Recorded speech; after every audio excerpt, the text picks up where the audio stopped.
आता आपण पुढे जाऊया. आजचा अध्याय क्रमांक आहे 39. श्रीराम.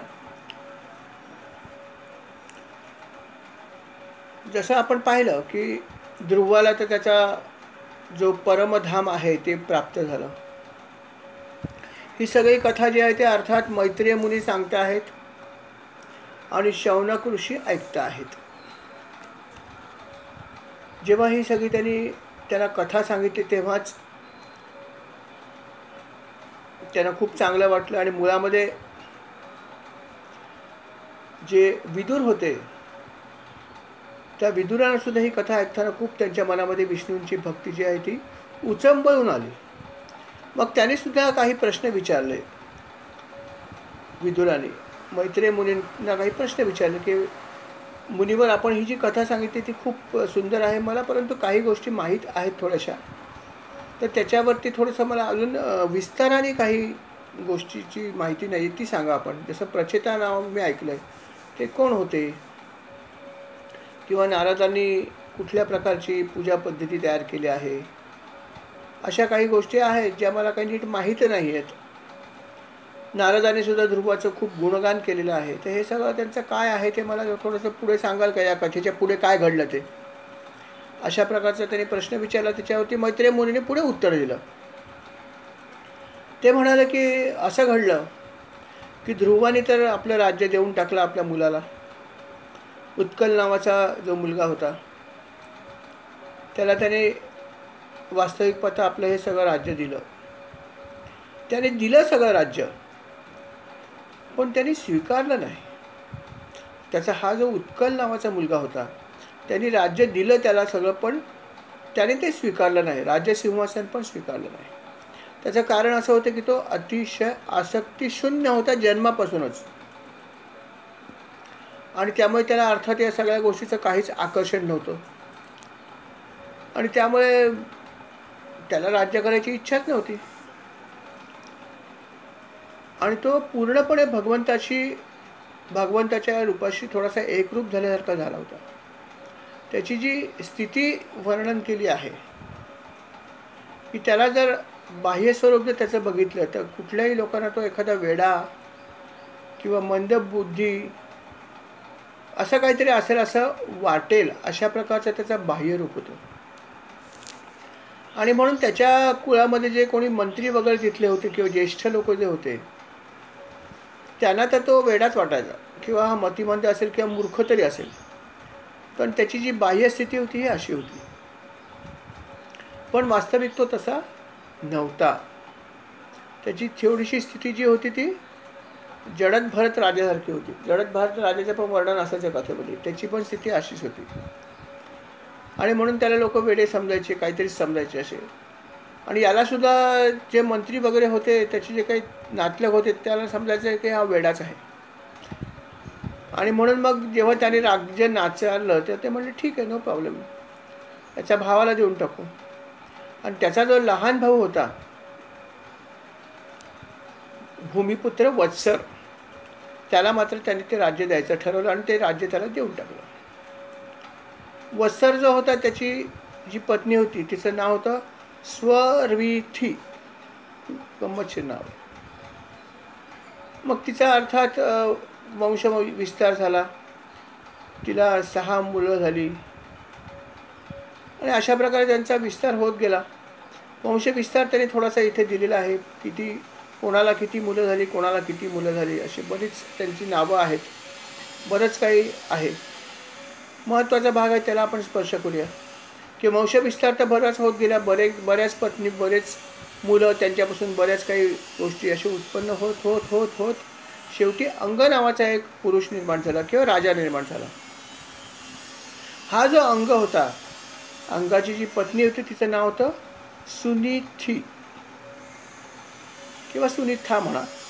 तर ही जी पत्नी होती, या पत्नीच्या पोटी जो राजा जन्माला आला त्याचं नाव होतं वेन. आणि हा वेन जो होता हा मात्र अतिशय क्रूर कर्म असा राजा होता. वेन अतिशय क्रूर कर्म होता, इतका क्रूर होता, दुष्ट होता की अंग राजाचा होता, ज्याचा हा मूळ मुलगा होता तो अंग तर राज्य सोडूनच निघून गेला. आणि विदुर असा आहे की हा इतका वेळ राजा खराब होता की त्याला मुनीने रागाने शाप पण दिला आणि त्या शापामुळे त्याला मृत्यू आला. आणि नंतर मग काय झालं की तो तर मृत्यू पावला, ठीक आहे, परंतु राज्यामध्ये कोणी राजाच नव्हता. आणि राज्यामध्ये जर राजा नसेल तर अर्थात अनाचार मागू शकतो, आणि तसं घडलं. कोणीच तिथे राजा नसल्यामुळे सगळी प्रजा जी आहे तिला कोणी वाली उरला नाही, आणि चोर दरोडेखोर जो आहे त्यांचं जे आहे ते अर्थात फावलं. तेव्हा त्यांनी विचार केला काहीतरी करायला पाहिजे, म्हणून त्यांनी वेणाच्या उजव्या हाताचं मंथन केलं, आणि त्याच्यापासून जो राजा प्रगट झाला त्याचं नाव होतं पृथू. हा महत्त्वाचा भाग आहे. आणि अर्थात हा जो राजा होता तो विष्णूंचा अंश त्यामध्ये होता. अशी कथा किंवा थोडीशी माहिती जी आहे ती मैत्रेय मुनींनी सांगितली. विदुराने लगेच प्रतिप्रश्न केला, मुनिवर मला हे सांगा की महाराज अंग तर फार मोठे चांगले राजे होऊन गेले असं मी ऐकलंय, सज्जन होते, ब्राह्मण भक्त होते, महात्म्य होते.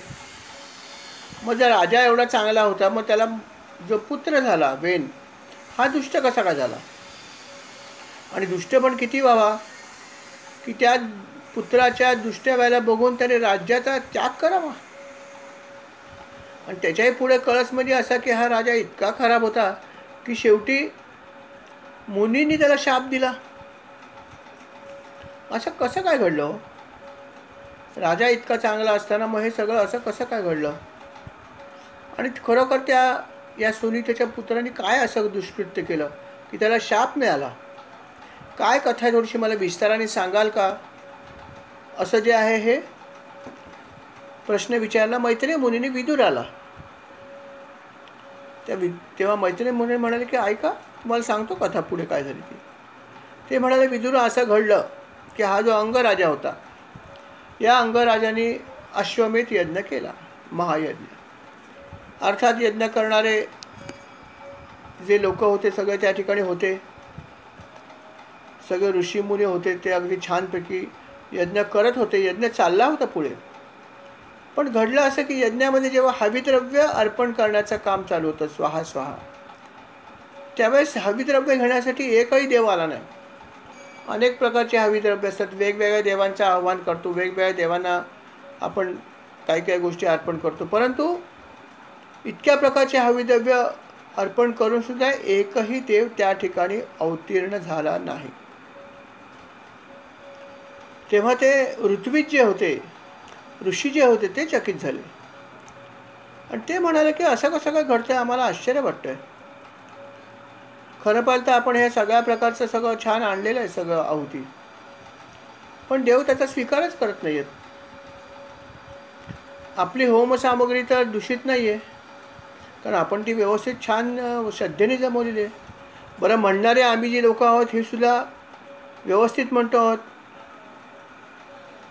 सगळे ऋत्विज जे आहे ते सगळ्या प्रकारचे नियम पाळतायत, नियमाचं पालन करावं लागतं, कंकण बांधावं लागतं. कुठलंही कार्य करताना कंकण बांधायची पद्धत आहेच ना. देवा कार्य करताना बघा, ब्राह्मण येऊन तुमच्या हाताला कंकण बांधेल, कधी बघितलं असेल तर बघा, ऑब्झर्व करा. लग्नात सुद्धा कंकण बांधतात. ते कंकण जोपर्यंत पूजा होत नाही तोपर्यंत सोडता येत नाही, ते बंधनच असतं. आणि अशा प्रकारे जे आहे ते म्हणाले की आम्ही सगळ्या प्रकारचे जे काही आवश्यक असे नियम जे आहेत ते सगळे नियम आम्ही पाळतो आहोत, आवश्यक असलेले. पण असं सगळं असूनसुद्धा देव काही हविभाग घ्यायला येत नाही आहेत. आमच्याकडून कुठे देवांचा अपराध झाला असं आम्हाला तर काही दिसत नाही कुठे. मग असं असताना देव काय येत नाही, एकही काय येत नाही, निदान काहीतरी एकांतरी यावं. असं जेव्हा हे ऋत्विज म्हणाल तेव्हा अंगाला फार वाईट वाटलं. तो म्हणाला की मला असं वाटतं माझ्याकडून नक्की काहीतरी अपराध घडला. कारण आता तुम्ही तर सांगितलं तुमच्याकडून सगळं व्यवस्थित झालं आहे. तुम्ही म्हणाल हविद्रव्य चांगली आहेत, श्रद्धेने आणलेले आहेत. तुम्ही म्हणालात की आम्ही सगळे नियम पाळले आहेत, आम्ही छान नियम पाळून छान प्रकारे हे सगळ्या गोष्टी करतो आहोत. म्हणजे याचा अर्थ तुमच्या बाजूने काहीच जो आहे तो दोष नाही आहे. मग माझ्या बाजूनेच दोष शिल्लक आहे याचा अर्थ. मग आता माझ्या हातून कुठला अपराध असा घडला की ज्यामुळे हा एकही देव येत नाही आहे हविद्रव्य घ्यायला. तर हे कोण सांगू शकतो? तुम्हीच सांगू शकता. तुम्ही सगळे ऋषीमुनी आहात, ऋत्विज आहात, आपण ज्ञानी आहात, अंतर्ज्ञानी पण आहात. तेव्हा आपणच सांगा की माझ्या हातून असं काय पाप घडलं असेल. कदाचित या जन्मी नसेल घडलं, पण किंवा मागच्या जन्मी घडलं असेल, काय माहिती, मला काय माहीत नाही आहे. या जन्मात तर केलं असं वाटत नाही आहे. मागच्या जन्मात काय असेल तर माहीत नाही, ते तुम्ही सांगू शकाल. तेव्हा ते जे लोक होते ते म्हणाले की काय महाराज, तुम्ही म्हणता ते बरोबर आहे. या जन्मात तरी तुमच्याकडून कुठलं पाप घडलं असं आम्हाला पण वाटत नाही. कारण पाप घडलं असं समजलं असतं ना, आणि पापी माणसाकडे आम्ही जात नाही. पण कदाचित पूर्वजन्मामध्ये काहीतरी पाप असावं. कारण बाकी सगळ्या गोष्टी तुमच्या चांगल्या आहेत, तसे तुम्ही सर्व गुण संपन्न आहात, तरी पण एक न्यून आहेच ना तुमच्यामध्ये, आणि ते म्हणजे तुम्ही निपुत्रिक आहात. आणि हा सुद्धा थोडासा न्यून भाग आहे. आणि कदाचित याच्यामुळेच कदाचित आपल्याला आपला जो हवी भाग आहे तो देव घेत नसतील. तेव्हा आम्हाला असं वाटतं की आपण याच्यावरती काहीतरी उपाय करावा. आपल्याला सुपुत्र होण्यासाठी काहीतरी उपाय करावा लागेल. तेव्हा ते म्हणाले, आता तुम्ही सांगितलं तुम्हीच करा. म्हणतात ना, तुम्ही ने दर्द दिया है तुम्ही दवा देना. तुम्ही आता आम्हाला सांगितले कसं काय झालंय, कशामुळे झालं, आता तुम्हीच सांगा काय उपाय करायचा. ते म्हणाले की काय आहे की उपाय असा आहे की पुत्र कामनेची इच्छा ठेवा आणि यज्ञ करा. यज्ञेश्वर भगवंत तुम्हाला नक्कीच पुत्र देतीलच. अशा अनेक कथा आहेतच की यज्ञामधून अनेक गोष्टीची प्राप्ती झालेलीच आहे. दशरथ राजाला पण यज्ञामधून अनेक गोष्टी मिळालेल्या आहेत, बरोबर आहे. अशा अनेक कथा आहेत, अनेक ठिकाणी असं आहे. तेव्हा त्यांनी बरोबर सांगितलं की तुम्ही यज्ञ करा, यज्ञेश्वर भगवंताला म्हणा, ते तुम्हाला पुत्र देतील. आणि जर तुम्हाला अशा प्रकारे जर ही गोष्ट घडली तर मग हे अविभाग सुद्धा सगळे लोक आपोआप घेतीलच. पण भगवंत तुम्हाला प्रसन्न होईल ना. भगवंत प्रसन्न झाल्याशिवाय तुम्हाला पुत्रच होणार नाही. आणि जर भगवंत प्रसन्न झाले तर हे सगळे अविभाग सगळे लोक घेतीलच. तेव्हा तुम्ही असं करावं असं आम्हाला वाटतं. तेव्हा राजा म्हणाला, ठीक आहे, तुम्ही जसं म्हणाल तसं मी करीन, मला काय समजतंय. ते म्हणाले, ठीक आहे, आपण करूया. यज्ञ आपला आहे सुरू, त्याच्यामध्येच आपण आव्हान करूया श्री विष्णूंना. आणि त्यांनी काय केलं की एक प्रकारचा हविद्रव्य पुरुडाश नावाचं त्यांनी श्री विष्णूंना ते अर्पण केलं. पण त्याचं नाव काय होतं? शिपिविष्ट नामक श्री विष्णूंना. विष्णूंची सहस्रनामं आहेत, आपल्याला माहीतच आहे. त्यातलं एक नाम जे आहे ते शिपिविष्ट या नावाचा जे विष्णूंचे एक रूप आहे, त्याला त्यांनी तो अर्थात मंत्र वगैरे म्हणून तो जो हविभाग आहे तो अर्पण केला यज्ञामध्ये. यज्ञामध्ये ज्या क्षणी त्यांनी ही आहुती दिली, दुसऱ्या क्षणी यज्ञकुंडातून अग्निकुंडातून एक अतिशय सुंदर असा पुरुष प्रगट झाला. आणि अर्थात त्याच्या हातामध्ये सुवर्ण पात्र होतं आणि त्याच्यामध्ये एक खीर होती. आणि मग ती खीर जी आहे ती अर्थात राजाने सर्व ऋत्विजांच्या अनुमतीने आपल्या ओंजळीत घेतली. अशा प्रकारे अनेक कथा आहेत, नाही का.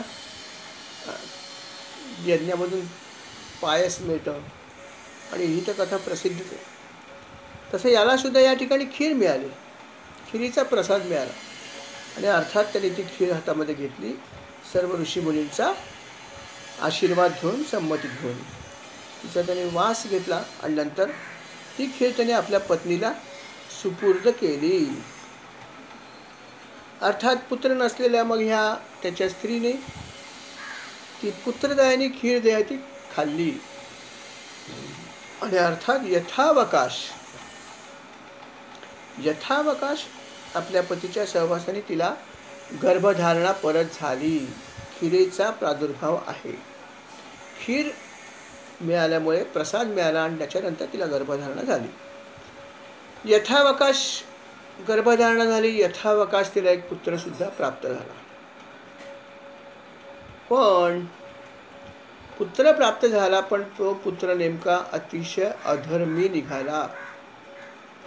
आणि अधर्मी निघाला त्याचं कारण काय होतं? त्याचं कारण त्याने दिलं की त्याचे जे आजोबा होते ते अतिशय अधर्मी होते. सुनीती म्हणजे त्याची आई जी होती सुनीता, ही मृत्यूची कन्या होती आणि त्यामुळे अर्थात तो पण अधर्मिकच जन्माला आला.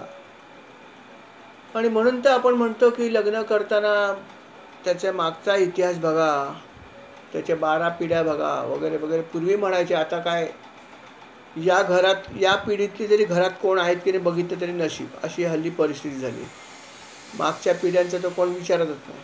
परंतु त्याला महत्त्व होतं, कारण असं मानलं जातच ना की मागील काही पिढ्यातले काही गोष्टी ज्या आहेत त्या प्रगट होऊ शकतात कधीही. 8 पिढ्या असतील, 10 पिढ्या असतील, जे काय आपण मानतो, परंतु मागच्या काही पिढ्यामधले काही गुण जे असतात ते कुठल्याही व्यक्तीचे प्रगट होऊ शकतात नवीन गर्भामध्ये. त्यामुळे तो कोण काय घेऊन येईल हे सांगू शकत नाही. म्हणून मागच्या पिढ्यांचं जे आहे ते पूर्वी बघायचे की ह्याच्या पिढ्यामध्ये कोणी वेडा तर झाला नाही ना, दुष्ट तर कोणी झाला नाही ना, काय सांगावं, त्याचा एखादा गुण आला तर काय करावं. म्हणून पूर्वी या गोष्टीला महत्त्व होतं. परंतु आता हे सगळं कालबाह्य झालेलं आहे. आता फक्त या पिढीत आई वडील फार फार तर बघितली तर बघितली, त्याच्या पलीकडे कोण कोणाला बघायला जात नाही. परंतु त्याला महत्त्व आहे नक्की. आणि हे इथे दिसतच आहे की या ठिकाणी हा जो बालक असा झाला त्याचं कारण त्याच्या आजोबा, तो आजोबांच्या वळणावर गेला होता आणि म्हणून तो अधर्मी झाला.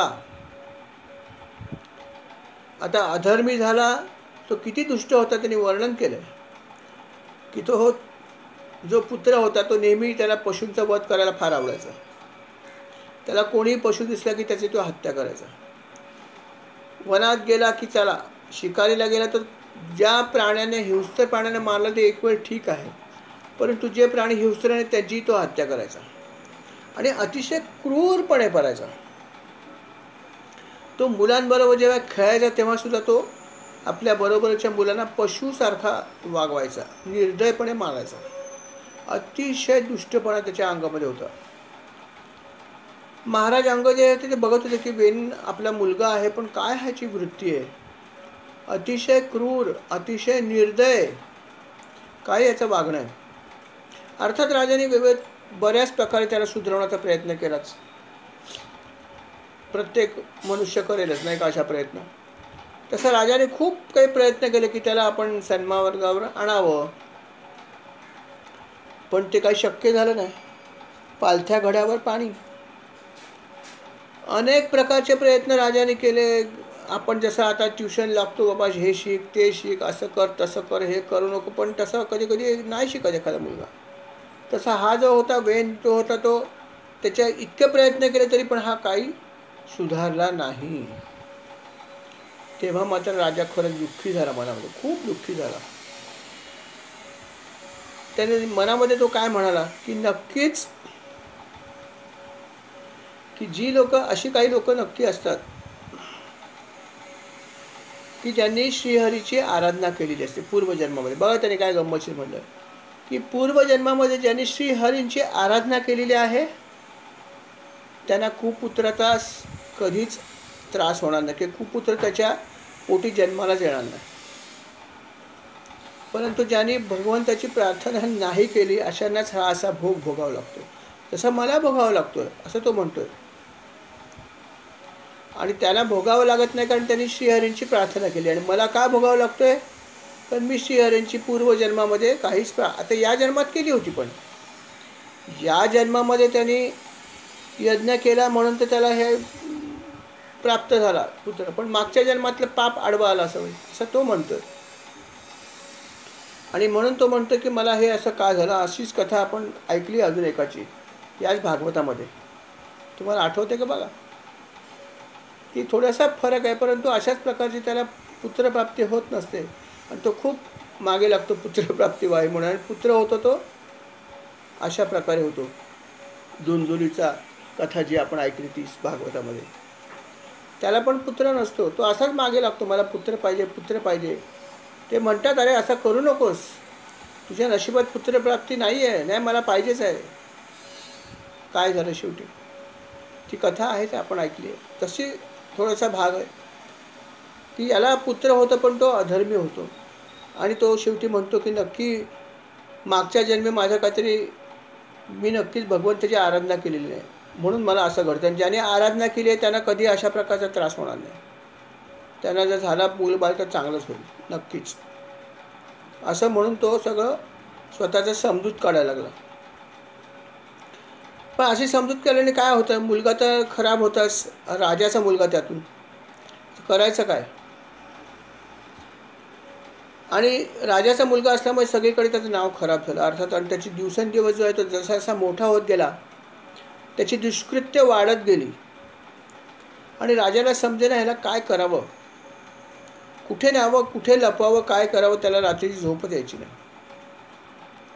शेवटी त्याने विचार केला ह्याच्यावर काय उपाय, पण त्याला काय उपाय सुचणार नाही. मग त्याने विचार केला की आता एकच शिल्लक राहिलं, ते म्हणजे आपण इथून परागंदा होणं. या मुलाला मी काही सुधरवू शकत नाही, तेव्हा आपणच इथून निघून जावं बेटर. हे सगळं मी काय बघू शकत नाही. मी सगळ्या प्रकारच्या धर्माचं पालन करतो आणि माझा मुलगा इतका अधर्मी, छे छे छे छे. आणि म्हणून त्यांनी ठरवलं की आपण इथून तर परागंदा व्हायचं. आणि त्याप्रमाणे त्यांनी केलं. एक दिवस मध्यरात्रीच तिथून हे जे राजा होता हा अंग, हा घरातून निघून गेला. दुसऱ्या दिवशी सर्व लोकांनी बघितलं तर राजाच नाही आहे. सगळे मंत्री, सगळे प्रजाजन, सगळे पुरोहित, सगळे त्याचे नातलग, सगळे राजाला शोधत आहेत. सगळीकडे त्यांनी शोध घेतला पण राजा काय मिळाला नाही. आता कुठे शोधायचं? शोध घेतायत कुठेच मिळालं नाही. मग काय करायचं? ते सगळे ऋषीमुनींकडे गेले. ऋषीमुनी एका ठिकाणी सगळे जमले होते. तिथे ते सगळे गेले आणि आता त्यांचा सल्ला घ्यावा असं प्रजाजनांना वाटलं, मंत्र्यांना वाटलं.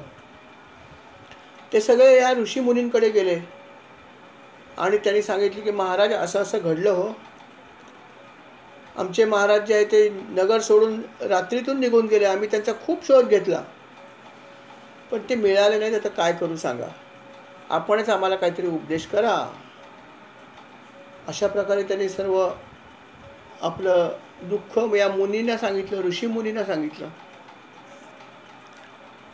ऋषीमुनींना त्यांनी सगळं सांगितलं. ऋषीमुनी सगळे विद्वान होते, अंतर्ज्ञानी पण होते. नाही असं नाही. त्यांना लक्षात आलं की आता राजा काही परत येणार नाही, तेव्हा त्याला बोलवण्याचा काही अर्थ येत नाही आहे. ते म्हणले बघूया काय होतं थोडे दिवस. आणि म्हणून त्यांनी थोडे दिवस असंच राज्य चालू दे, तुम्ही लोक सगळे आहातच, बघा काय होतं ते. अर्थात राजा नव्हता पण मंत्री होते, बाकी सगळे लोक होते. त्यांनी राज्य चालवण्याचा प्रयत्न केला पण त्यांना काही नीट जमलं नाही. किंबहुना राज्याच्या गादीवर कोणी नाही ही बातमी जेव्हा लोकांना समजली तेव्हा दरोडेखोर, चोर यांचं फावलं आणि सगळीकडे अनाचार माजायला लागला. शेवटी म्हणतात ना की गादीला भरणं फार महत्त्वाचं. शेवटी एक लीडर हा पाहिजेच असतो, सेनापती हा पाहिजे असतो. जसं सेनेमध्ये सेनापती लगेच भरला जातो, राज्याचा मुख्यमंत्री लगेच केला जातो.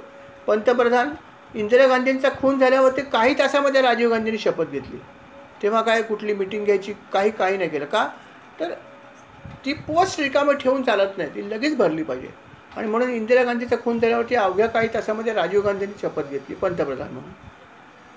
तसं या ठिकाणी असं घडलं की ऋषीमुनी म्हणाले बघूया थोडे दिवस काय होतं. आणि त्यांनी राज्यावर कोणालाच बसवलं नाही कारण वेन नालायक होता. परंतु घडलं असं की त्याच्यामुळे अनाचार माजला आणि सर्वत्र जे आहे ते लोक लूटमार करायला लागले. तेव्हा परत एकदा सगळे ऋषीमुनी एकत्र आले. त्यांनी मंत्र्यांना सुद्धा बोलवलं आणि काय करावं असा विचार विनिमय केला. पण मंत्री जे होते ते काय तयार नव्हते. ते म्हणले की याला तुम्ही राजा बनवू नका, वेनाला हा बेकार माणूस आहे, हा अनाचारी आहे. त्यांनी त्यांचं ओपिनियन सांगून टाकलं. याला बनवू नका. ऋषीमुनींनी त्याच्या आईचं मत घेतलं. आई म्हणाले बनवा, काही हरकत नाही, माझा मुलगा आहे ना, त्याला बनवा, तो सुधरेल नंतर. ऋषीमुनींनी विचार केला की एकीकडे मंत्रीगण म्हणतात नका बनवू याला, राजा आई म्हणते बनवा. ऋषीगुणांनी थोडासा विचार केला आणि विचार असा केला की शेवटी सिंहासनावर राजा पाहिजे. राजा नसेल तर अनाचार माजलेलाच आहे, अगोदर अजून वाढेल. तेव्हा आपण जे आहे ते याचा राज्याभिषेक करूया. आणि म्हणून मंत्र्यांची संमती नसताना सुद्धा आईची संमती घेतली आणि त्यांनी वेनाला राज्याभिषेक करून टाकला. वेन राजा आहे तो राजा खऱ्या अर्थाने बनला. वेन मुळामध्ये अतिशय दुष्ट होताच आणि त्यामुळे तो कठोर प्रशासक होता. कठोरपणा त्याच्या रक्तातच भरला होता, निर्दयीच होता तो. त्यामुळे असा माणूस जेव्हा गादीवर बसतो तेव्हा नक्कीच चोर दरोडेखोरांना तर नक्कीच भीती वाटते. इतरांना पण वाटू शकते अर्थात, कारण तो न्यायी नव्हता. परंतु चोर दरोडेखोर तर घाबरले. त्यांनी विचार केला की हा जो प्रकार आहे राजाचा हा भयानक आहे, हा असाही बेकार माणूस आहे, निर्दयी आहे, आपल्याला तर तो सोडणारच नाही. म्हणून ते सगळे घाबरून लपूनच बसले. त्यांनी सगळं त्यांचं जे दुष्कृत्य ते थांबवलं. म्हणजे जो परिणाम पाहिजे होता ऋषीमुनींनी तो घडला की चोर दरोडेखोरी जी काय चालू होती ती थोडी कमी झाली. नक्कीच राजाने आपलं राज्यकारभार करायला सुरुवात केली. राजा म्हणजे देवाचा अंश मानला जातो. अष्टदिक्पाल जे आहेत त्यांचं सामर्थ्य त्याला असतं असं मानलं जातं, किंवा असतं सुद्धा, पूर्वी तर असायचं. राजाला राज्याभिषेक करतानाच ऋषी म्हणाले होते की बाबा तू जो आहेस तो भगवंताचा अंश आहे तुझ्यामध्ये, अष्टदिक्पालाचं सामर्थ्य तुझ्यामध्ये आहे, म्हणून तुला आम्ही करतो आहोत वगैरे वगैरे सांगितलं होतं. त्यामुळे त्याला खूप अभिमान निर्माण झाला. अहो, अष्टदिक्पालाचं सामर्थ्य असेल हे ठीक आहे, परंतु आपली जबाबदारी काय? प्रजेचं पालन करणं, चांगल्या गोष्टीला प्रोत्साहन देणं, धार्मिक कार्य करणं, ऋषीमुनींचा मान राखणं, हे सगळं आहे तो विसरूनच गेला. त्याला अतिशय मद आला आणि मदाने तो अर्थात अंधळा झाला. आणि मग त्यांनी कोणाचीही मुलाजा ठेवली नाही. त्यांनी आपल्या राज्यामध्ये दवंडी पिटली की यापुढे कोणीसुद्धा कुठल्याही प्रकारचा यज्ञ, याग, हवन बिवन काही करायचं नाही. सगळी धर्मकृत्य बंद. जर काही करायचं असेल तर माझी पूजा करा, बस संपला विषय, बाकी काही करू नका, पण माझ्यामध्ये देवाचा अंश आहे, ऋषीच म्हणाले. असंच हिरण्यकश्यपूने पण केलं होतं. हिरण्यकश्यपूने पण जाहीर केलं होतं की या ठिकाणी देव कोण नाही, देव मीच आहे, माझी पूजा करा, माझी अर्चा करा, माझा यज्ञ करा, सगळं माझं करा, देवाचं कुठेही काही असता कामा नये. हे हिरण्यकश्यपूने पण जाहीर केलं होतं. अशाच प्रकार केला होता. आणि नेमकं त्याच्याच घरी प्रल्हाद जन्माला आला. आणि हा जो राजा होता वेन, यांनी पण हेच जाहीर केलं की आपल्या राज्यामध्ये आता कोणत्याही प्रकारचा यज्ञ, दान, हवन काहीही करायचं नाही, मीच सगळं आहे. तेव्हा आता माझी पूजा करायची, माझी यज्ञ करायचा, जे काय करायचं ते माझंच करायचं. इतरांना केलं तर शासन मिळेल. देवादिकांचं सगळं विसरून जा, मीच देव आहे तुमचा आता. तेव्हा याच्या पुढे मी सोडून इतरांना जर भजलात तर माझ्या कोपाला तुम्ही सामोरे तुम्हाला जावं लागेल, हे लक्षात ठेवा. असं केल्यावरती कसं चालेल? सगळी जी लोक आहेत ती संकटात पडली.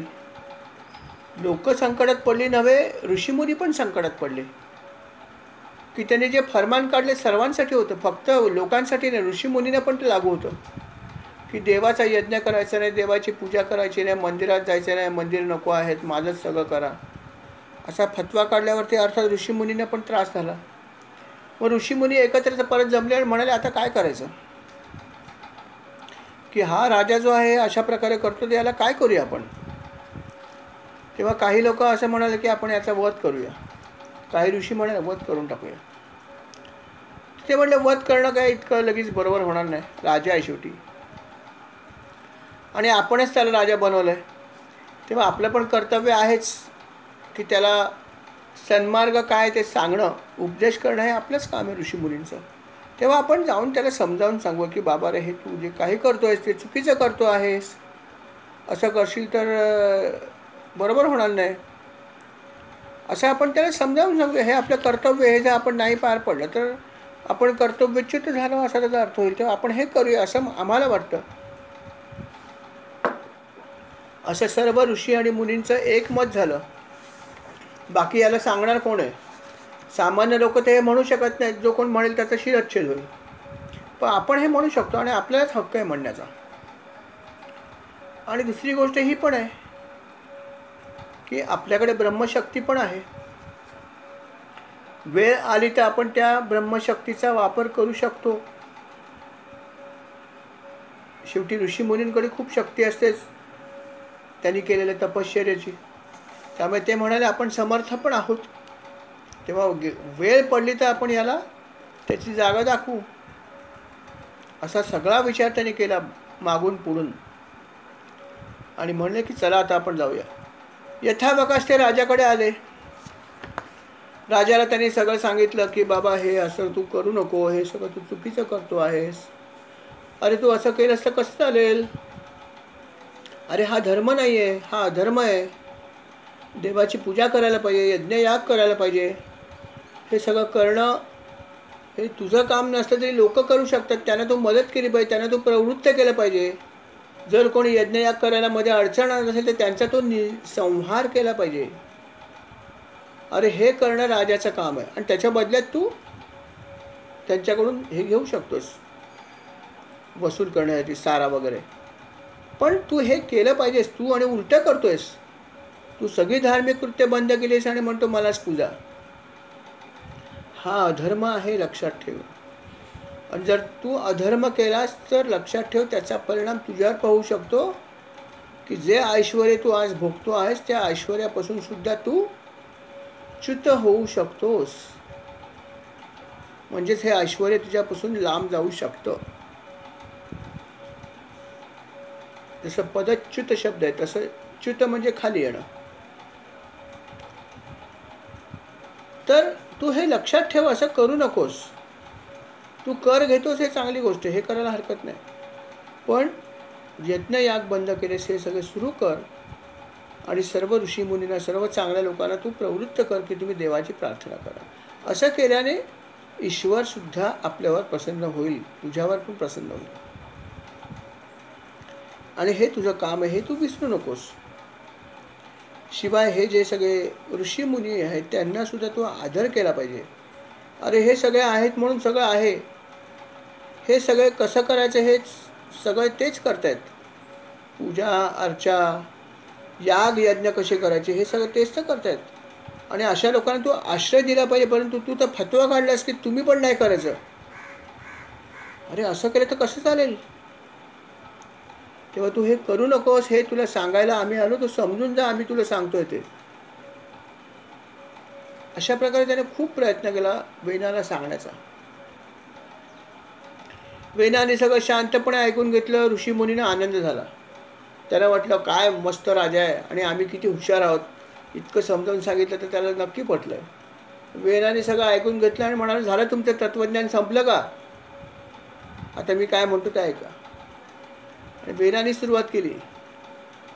म्हणाला मला वाटलं नव्हतं तुम्ही इतके मूर्ख असाल.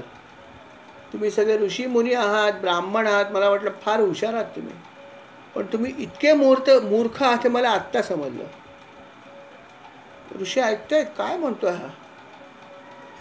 वेन म्हणाला अहो तुम्ही धर्म मला सांगताय? अहो तुम्ही सगळं अधर्माचंच वर्णन करताय. मला जे करायला सांगता तो सगळा अधर्म आहे. धर्म कसला आला? तुम्हाला धर्मच समजत नाही. तुम्ही म्हणून मी तुम्हाला मूर्ख म्हणतो की तुम्ही मला उपदेश करतात की धर्म काय? तुम्ही सगळा उपदेश मला अधर्माचाच करतात. तुम्ही मला सांगता आहात चुकीची गोष्ट करायला. जसं एखाद्या स्त्रीला जर आपण सल्ला दिला की या तुझ्या पतीला बाजूला ठेव आणि या पुरुषाबरोबर जा, हा सल्ला कसा होईल? जार कर्म करायला तिला प्रवृत्त केलं तर काय होईल? चुकीची गोष्ट होईल ना. तसं तुम्ही मला करता आहात. मी जे करतोय ते सगळं बरोबर करतोय. तुम्ही मला सल्ला अशा प्रकारचा देतात, इतका घाण. चुकीची गोष्ट करायला तुम्ही मला प्रवृत्त करण्याच्या प्रयत्नात आहात. अहो काय सांगताय? तुम्हाला समजतं का काय सांगताय ते? अहो मी असं केलं तर काय राहिलं शिल्लक? कोणाची पूजा करायला सांगताय? कुठला कोणता यज्ञपुरुष? काय गरज आहे त्याची? अहो इथे मी बसलोय ना, मी असताना कुठल्या देवाची गरज काय तुम्हाला? अहो तुम्हीच मला सुरुवातीला सांगितलं होतं ना की राजामध्ये देवाचा अंश असतो. मग विसरला एवढ्यात? तुम्ही सांगितलेल्या गोष्टी तुम्हीच विसरून गेला. अहो माझ्यात देवाचा अंश आहे, माझीच पूजा केली पाहिजे.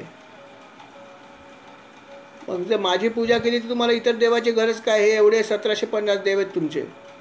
ब्रह्मा, विष्णू, महेश, इंद्र, वायू, काय काय काय काय आहेत सगळे, अनेक प्रकारचे सूर्य बिर्य. काय कशाची गरज आहे तुम्हाला? अहो हे सगळे माझ्या शरीरामध्ये आहेत. सगळे देवाचा अंश म्हटल्यावर तर सगळ्या देवाचा अंश माझ्यामध्ये. म्हणजे सर्व देवांचा अंश जर एकाच ठिकाणीचा असेल तर तुम्हाला इतर देवांची गरज काय? आणि ते देव दिसत पण नाहीत तुम्हाला. पण हा देव दिसतोय ना, आणि तुम्हीच सांगितलं की देवाचा अंश आहे. मग आता दिसणारा देव सोडून तुम्ही या न दिसणाऱ्या देवाच्या मागे कुठे लागला आहेत? कदाचित तुम्हाला माझा मत्सर तर वाटत नाही ना? ही शक्यता मला जास्त वाटते. म्हणून तुम्ही कदाचित आता उलटा उपदेश करता. तेव्हा तुमची मत्सर भावना सोडून द्या. ऋषी मुनींनो, ब्राह्मणांनो, तुम्हाला मत्सर निर्माण झाला हे मला दिसतंय, आणि म्हणून मीच तुम्हाला सांगतो ते ऐका. मत्सर सोडून द्या, तो घातक आहे. राजा सांगतोय ऋषी मुनींना. गंमत बघा की अरे ब्राह्मणांना मत्सर सोडून द्या, सगळ्या गोष्टी सोडून द्या आणि माझी पूजा करा. काही करायची गरज नाही बाकीचं. तुम्हाला भोग बीक काय सगळे आणायची गरज नाही. माझी पूजा करा, माझ्यासमोर आणून ठेवा जे काय प्रसाद असेल तर संपला विषय. मी असताना तुम्हाला काहीच करायची गरज नाही. आणि तुम्ही मला उलटा उपदेश करताय. काय म्हणू तुम्हाला? मूर्ख म्हणण्याशिवाय दुसरा शब्दच नाही आहे. अशा प्रकारे तो उलट ऋषीमुनींना बोलतोय. तर ऋषीमुनींना काय बोलावं समजेच ना, की आम्ही याला उपदेश काय करतोय आणि हा आम्हाला उलटा उपदेश करतोय. आम्हालाच मूर्खात काढतो की तुम्ही काय करायला मला सांगतात. जार कर्म एखाद्या स्त्रीला करायला सांगितलं तर कसं होईल तसं तुम्ही मला सांगता, असं तो म्हणतो. आता याची बुद्धी आहे का काय? उपमा तरी कशाची द्यावी? इतकी घाणेरडी उपमा दिली, इतके आम्ही घाणेरडं काम त्याला करायला सांगितलं. खरं बोलतं आमचा रस्ता बरोबर, पण याला काही समजतच नाही आहे. काय करावं याला? कसं काय समजावं? काय समजे ना त्याला. तरी पण ऋषीमुनीने आपला संयम सोडला नाही. परत एकदा त्यांनी ठरवलं की थोडा प्रयत्न करूया. परत त्यांनी नम्रतापूर्वक त्याची प्रार्थना केली. खूप नम्रतेने सांगितलं, अहो राजन, असं नाही. तुमचा समजण्यामध्ये काहीतरी गफलत झाली आहे. राजामध्ये देवाचा अंश असतो हे ठीक आहे, पण अंश आहे, पण याचा अर्थ तुम्ही देव झाला असं नाही आहे. अहो देव जसा वागतो तसं तुम्हाला वागायला पाहिजे. चांगली कृत्य केली पाहिजे, चांगलं वागायला पाहिजे. तुम्ही ज्या प्रकारचं वागणूक तुमची आहे ती धर्माला अनुसरून नाही. तेव्हा तू समजून घे राजा की धर्म हा नाही आहे. धर्म असा नाही आहे दुष्टासारखं वागायचं, कोणालाही काही त्रास द्यायचा, हे धर्म नाही आहे हा. आणि श्री विष्णूंची उपासना करणं हे फार महत्त्वाचा भाग आहे. अरे प्रत्यक्ष अवतारसुद्धा जेव्हा येतात ते अवतारसुद्धा भगवंताची उपासना करतात. तर तू तर फक्त अंश आहेस त्यांचा. तेव्हा तू असं करू नकोस. तू असं करशील तर तुझं अहित होईल हे लक्षात ठेव. तुला कसं समजावू आम्ही?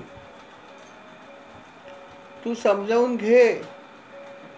त्यांनी भरपूर प्रयत्न केला, पण म्हणतात ना, विनाशकाले विपरीत बुद्धी. भागवतामध्ये त्यांनी असंही म्हणलं की या राजाचं पुण्य अगदी क्षीण झालं होतं, म्हणून त्याला मुनींची प्रार्थना समजत नव्हती.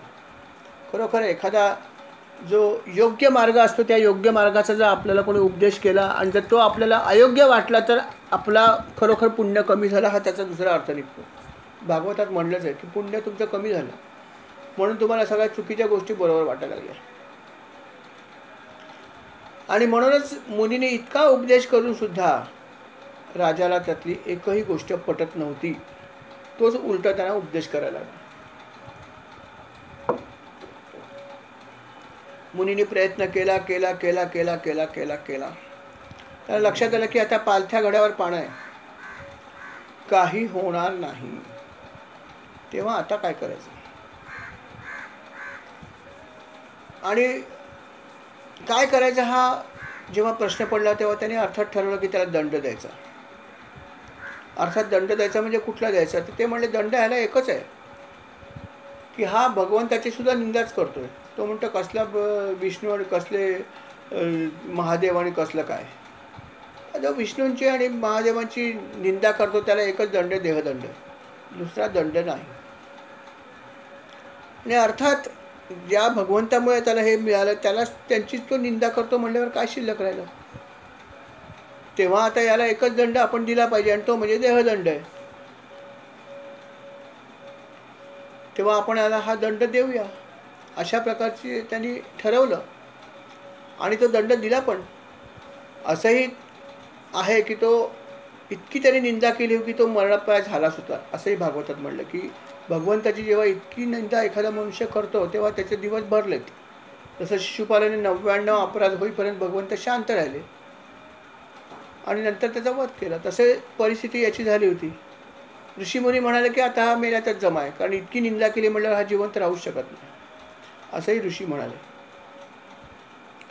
अर्थात त्यांनी त्याचा वध करायचं ठरवला आणि असा उल्लेख भागवतामध्ये आहे की केवळ हुंकाराने त्याला ठार मारलं. फक्त हुंकार. ऋषीमुनींचा हुंकार म्हणजे काय साधी गोष्ट नाही. त्यांच्या वाणीमध्ये शक्ती आहे, लक्षात ठेवा. त्यांनी तपश्चर्या केलेली आहे. जेव्हा ते मनात संकल्प सोडतात की मला या हुंकाराने काय करायचं आहे, जेव्हा ते मनात अशी इच्छा जातात की माझ्या फक्त हुंकाराने या व्यक्तीचा अंत व्हावा, त्या अंत होईल. त्यांनी दुसरी इच्छा ठेवली कुठली तर ती पण गोष्ट होईल. मनात संकल्प सोडायचा आणि बस हुंकार द्यायचा. इतकं तेज, इतकी तपश्चर्याचं सामर्थ्य ऋषीमुनींकडे असतं आणि होतं. आणि त्यामुळे भागवतामध्ये असा उल्लेख आहे की जेव्हा त्यांनी असं ठरवलं सर्वांनी मिळून, तेव्हा केवळ त्यांनी हुंकार दिला आणि त्याला मृत्युमुखी पाठवून दिलं. त्याच्यावरती एक कथा पण आहे. जसं म्हणलं की कधी कधी काही काही गोष्टीमध्ये थोडासा फरक आहे, वेगवेगळ्या गोष्टी पण आहेत. याच्यावरती एक कथा पण आहे, ती आपण ऐकली असेल की नाही मला माहीत नाही, पण सांगतो, थोडासा वेळ आहे म्हणून. की जेव्हा अशा प्रकारे मुनींनी उपदेश केला वेनराजाला, त्या वेनराजाच्या अर्थात पालथ्या घड्यावर पाणी घडलं. तेव्हा ऋषीमुनींनी विचार केला की याचे पापाचे घडे अजून भरलेले नाहीत, अजून थोडी पापं व्हायला पाहिजेत, कारण त्याचा वध व्हायचा असेल तर ते अजून पाप होणं थोडं शिल्लक आहे. पण ते पाप घडल्याशिवाय ह्याचा वध कसा होणार. आणि म्हणून त्यांनी ठरवलं की बघूया काय होतं. ते तिथेच थांबले आणि त्याला समजावण्याचं काम चालू ठेवलं. आणि जेव्हा समजावण्याचं काम सुरू ठेवलं तेव्हा राजाला खूप राग आला. म्हणतात ना की विनाशकाले विपरीत बुद्धी. आणि ते ऋषीने पाहिजे होते ते घडणार होतं नंतर. की तो म्हणाला की तुम्हाला मी इतकं सांगतोय ऋषींना की मीच देव आहे, मीच सगळं आहे, तरी तुम्हाला समजत नाही, तुम्ही मला समजवताय. तेव्हा आता तुम्ही एक काम करा, बस झाला तुमचा उपदेश, आता मला इथून दुसऱ्या ठिकाणी जायचं आहे. तेव्हा हा जो रथ आहे, या रथामध्ये मी बसणार आहे आणि या रथाला घोडे नसतील, तुम्हीच तो रथ ओढायचा आहे, असं ऋषीमुनीने सांगितलं राजाने. बघा किती पापाचं काम होतं. अशी कथा आहे अर्थात.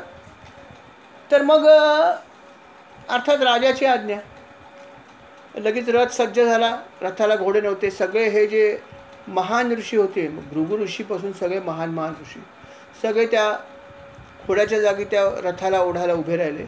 आणि राजा रथामध्ये आरूढ झाला. रथ राजाने फरमावला, हातात हंटर घेतला, चाबूक घेतला, म्हणा चला पुढे. ऋषी म्हणले ठीक आहे, बघूया काय होतं, त्याचं पाप पूर्ण झालंच पाहिजे. आणि ऋषीमुनी हळूहळू हळूहळू रथ न्यायला लागले, ओढत ओढत. राजाला खूप राग आला, काय हे कसली कामं करतात, कसले हे हळूहळू नेतात, अरे काय एवढा हळूहळू रथ न्यायचा सगळं. ते जोरात तो ओरडला, सर्प सर्प सर्प सर्प. असा पण एक उल्लेख आहे काही ठिकाणी, कळलं की नाही. असाही काही, म्हणजे ही कथा थोडी वेगळी आहे, परंतु असा उल्लेख काही ठिकाणी आहे. असेही एक कथा आहे. तर आणि मग अर्थात त्याच्यानंतर त्याचे अपराध पूर्ण होतात आणि नंतर त्याला दंड मिळतो. अशी कथा आहे की हा ऋषींना जेव्हा ओढायला सांगतो तेव्हा त्याच्या सगळे अपराध पूर्ण होतात आणि नंतर अर्थात तो पदच्युत होतो. अशी कथा आहे. अशी एक कथा आहे, वेगळ्या ठिकाणी अर्थात ती.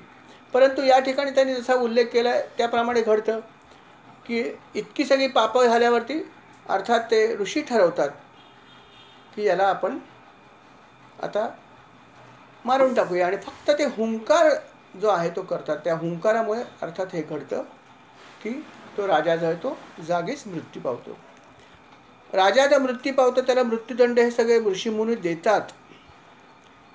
पण ते घडल्यावरती असं घडतं की ऋषीमुनी निघून गेल्यावरती त्याचं जे शव असतं, ते शव त्याची जी माता असते सुनीता, ही राखून ठेवते. शव त्याचं रक्षण करते. तिला काही मंत्रसामर्थ्य पण असतं, त्याचा ते उपयोग करते आणि शवाचं रक्षण करते. तिच्या मनात काय असतं माहीत नाही, पण ती ते ठेवून देते. तिला वाटतं आज नाही उद्या काही घडलं तर परत होईल काहीतरी, कोणीतरी येतील आणि त्याला जिवंत करते, म्हणून ते राखून ठेवते. मुनी इकडे निघून जातात आपल्या कामाला नेहमीप्रमाणे. त्यांचं स्नान संध्या हे सगळं त्यांचं सुरू होतं. तपश्चर्या हे सगळं त्यांचं सुरू होतं. पण इकडे असं घडतं की राज्यामध्ये राजा नसतो.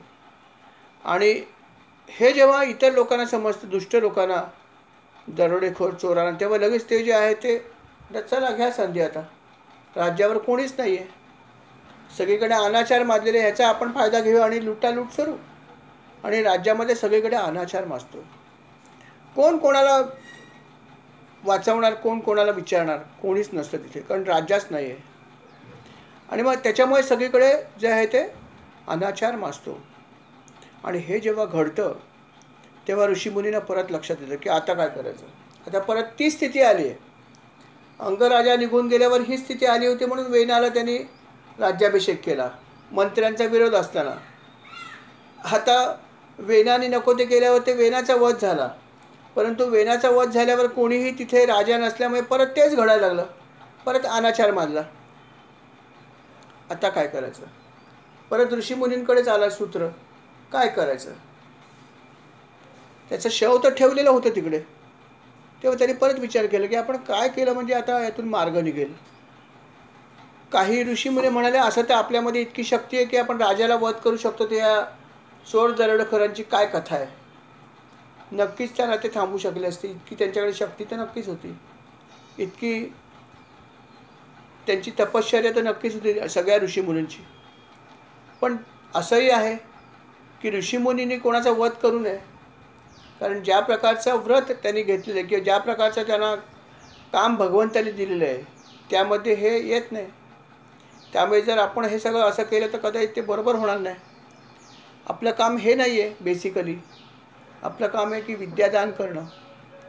तेव्हा अशा प्रकारे जर आपण सगळं करायला सुरुवात केली तर किती लोकांची हिंसा करायला लागेल माहीत नाही. तेव्हा हे काही तितकंसं बरोबर होणार नाही. जेनू काम तेनूच आहे. ज्याचं काम आहे त्यांनीच ते करावं. तेव्हा इथे राजाच असणं गरजेचं आहे असं ऋषीमुनींनी सर्वांनी चर्चा केल्यावर एक निष्कर्ष काढला. आणि मग त्यांनी काय केलं असेल तर त्यांनी एक उपाय शोधला. ते म्हणाले की राजाचं जे शरीर ठेवलेलं आहे त्या शरीराचं आपण मंथन करूया. आणि जर मंथन केलं तर त्यातून नक्कीच काहीतरी निर्माण होईल. मंथनातून अनेक गोष्टी निघतात नाही का. जसं सागर मंथन केलं होतं तेव्हा अमृत निघालं होतं. तेव्हा त्यांना असं वाटलं पण मंथन करूया राजाच्या शरीराचं. आणि मग त्यांनी सुरुवातीला जे आहे ते राजाचं जे शरीर होतं त्याचं फक्त मांडी घेतली आणि मांडीचं मंथन केलं घुसळली जोरात.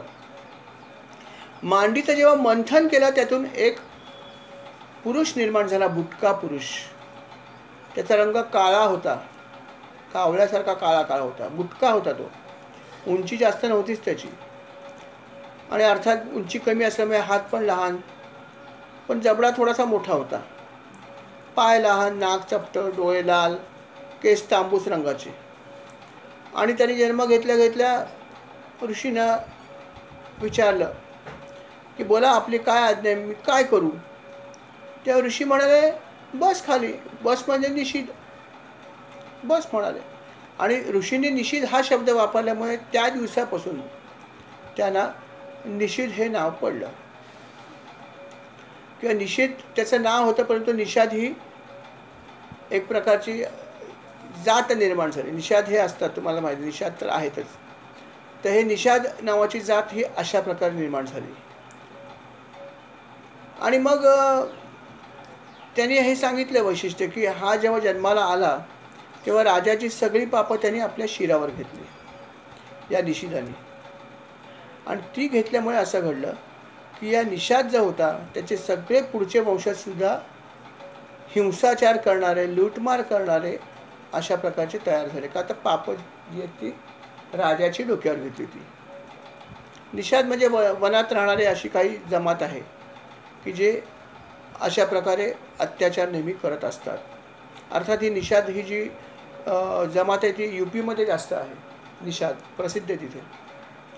तर अशा प्रकारे ही जी कॉम आहे किंवा ही जी जात जी आहे हिच्यामधली सगळे लोक हिंसा, लूटमार वगैरे पापकर्मच करतात आणि ते गावात किंवा नगरात राहत नाहीत. ते नेहमी वनात राहतात. आणि म्हणलं ना की हे UP साईडला जास्त ही निषाद नावाची जमात आहे. माझ्या मते मौर्य वगैरे जे आडनाव आहे मौर्य हे निषाद लोकांमध्ये असतं. मौर्य. तर अशा प्रकारची ही जमात तिथे UP आजही आहे. आणि त्यांचा पूर्वीचा रेकॉर्ड असाच होता की हे सगळे लुटमार वगैरे करायचे. आता थोडं सुधारलेले आहेत नो डाऊट. परंतु त्यांच्यामध्ये हा अंश नक्कीच आहे हिंसा करणं, लुटमार करणं. कारण अशी कथा आहे की ह्या वेन राजाची सगळी पापं जी आहेत ती त्यांनी आपल्या डोक्यावर घेतली होती. अशा प्रकारे त्याचं मंथन केल्यावरती हा पुरुष निर्माण झाला. पण हा काही कामाचा नव्हता. त्यांचं काम अधुरंच राहिलं. शेवटी त्याला जे पाहिजे ते मिळालं नव्हतं. तेव्हा त्याने विचार केला की आता अजून काहीतरी करायला पाहिजे. मग त्याने पुढे काय केलं हा जो कथेचा भाग आहे हा आता आपण अर्थात उद्या ऐकूया. या ठिकाणी या कथेला आपण स्वल्पविराम घेऊया. उद्याच्या भागामध्ये आपण हे बघूया की ऋषीमुनीने पुढे काय केलं आणि कशा प्रकारे त्यांना पर्याय मिळाला. ही सगळी कथा आपण उद्याच्या भागामध्ये ऐकूया. श्रीराम समर्थ. या ठिकाणी आपण स्वल्पविराम घेऊया. श्रीराम. या भागाची सेवा महाराज मी आपल्या चरणी अर्पण करतो. स्वीकार करावा. कळत नकळत चूक झाली असेल तर क्षमा करावी आणि आमच्या सर्वांच्या या सेवेचा स्वीकार करून अशीच सेवा आमच्याकडून आपण करून घ्यावी ही विनंती. श्रीराम समर्थ.